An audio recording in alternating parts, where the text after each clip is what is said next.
করে লিখবে। দাঁড়াও তোমাকে লাস্ট পেজ দিই। এ লিখে কেমন করে দেখো, এই যে এরকম করে লিখবে, এরকম করে ধরো খাতাটাকে এরকম করে সাপোর্ট দাও, সাপোর্ট দিয়ে এখানে এ লেখো। এই যে এ, শুয়ে পড়লে কেন, ওঠো দেখো, এই যে এই এরকম করে লিখতে হয়।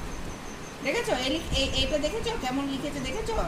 পেন দিয়ে লিখবে তো, পেন দিয়ে লিখবে। নাও পেন দিয়ে লেখো, নাও আসো।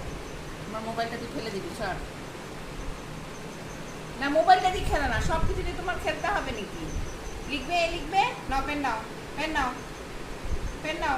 মুখ দিয়ে না, হাত দিয়ে ধরতে হবে, বা হাত না, ডান হাতে ধরতে হবে, ডান হাতে ধরতে হবে বোকা, ডান হাতে ধরতে হবে, ধরে লিখতে হবে। ডান হাতে ধরবেই না তুমি, বাবা ঠিক আছে, তুমি বা হাতে লেখো, তুমি বা হাতেই লেখো, কি আর করা যাবে। হ্যাঁ, হয়ে গেছে পড়াশোনা, আর করবে না। এই যে হ্যালো, হয়ে গেছে পড়াশোনা, আর করবে না তো? মিউ, এই যে মিউ, মিউ।